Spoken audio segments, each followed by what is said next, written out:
Trump tweeting about the censorship of social media figures like Paul Joseph Watson, Alex Jones, Laura Loomer is nice, but it's not enough. And it's far too much, according to the media. You know, CNN are pulling their hair out and saying that Trump is the InfoWars president. It's exactly the same. They are determined to unperson Alex Jones and anyone associated with InfoWars, and anyone posting an image even with Alex Jones in it, or you know, if they have done in the past, is it just going to go back through their history, through the years, and find out that they posted something that had Alex Jones and just block off all their pictures? I mean, there are no standards anymore. There's no regulations on what they can and can't do. And they can abuse our freedom of speech, our freedoms in general, our human rights, and there's no repercussions. And the repercussions must be more severe than just a few tweets. They must be more severe than just getting away with perjury, getting away with insider trading, like Mark Zuckerberg did. They need to be severe.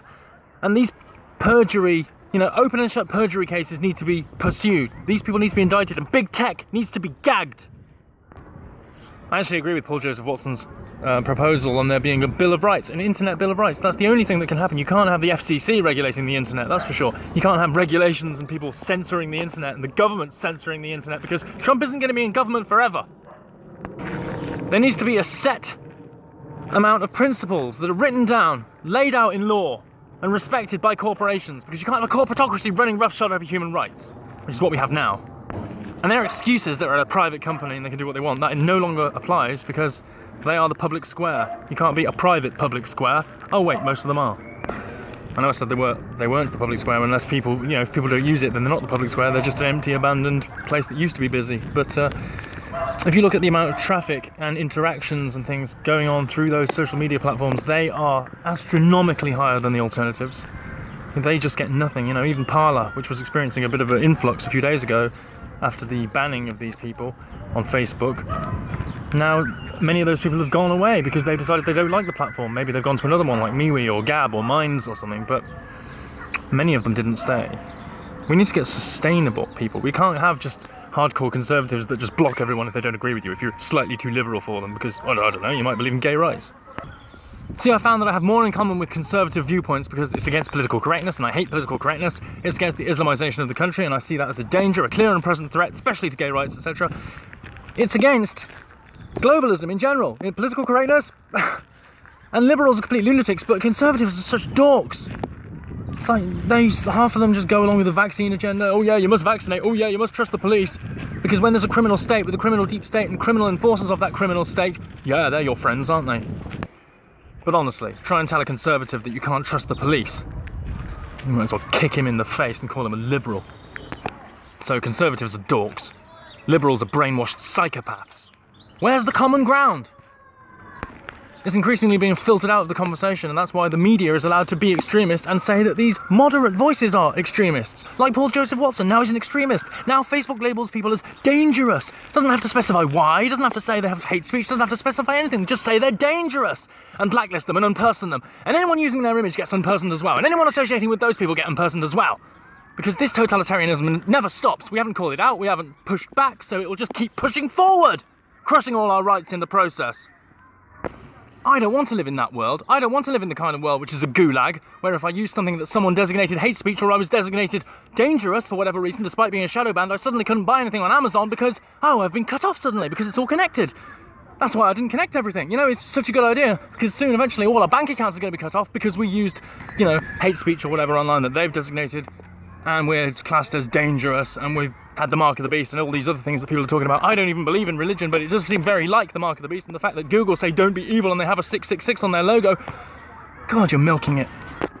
See, I was scientific before these religious technocracies started taking shape, and their symbolism will be their downfall is what Q says. And there is some credibility in Q. You know, I've criticised it before, but yes, their symbolism will be their downfall. And Trump has retweeted Q. But he needs to do more than retweet. In fact, every time he tweets, he's just pushing people onto Twitter. We want to get people off these ghettos. So why doesn't Trump go on Gab and just piss off everyone in the media? Instead of having to purge the media, just piss them off. They say you're a tyrant anyway, just go along with it. The worst thing you can do is retweet something by InfoWars or whatever.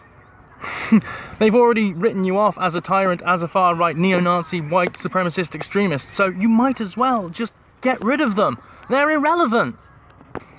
They're irrelevant to the average thinking person, but to the idiot brainwashed celebrities that go along with every bit of their agenda, like Jim Carrey, etc., That is why the media is there, to take the brainwashed celebrities, and then the brainwashed celebrities have their own audience, and then it takes them because they just believe everything that the celebrity believes. So they don't actually have to do any critical thinking, they don't actually have to do any analysis, they don't have to do any journalism. It's all about reporting the facts, what we call things, rather than investigating or being a journalist.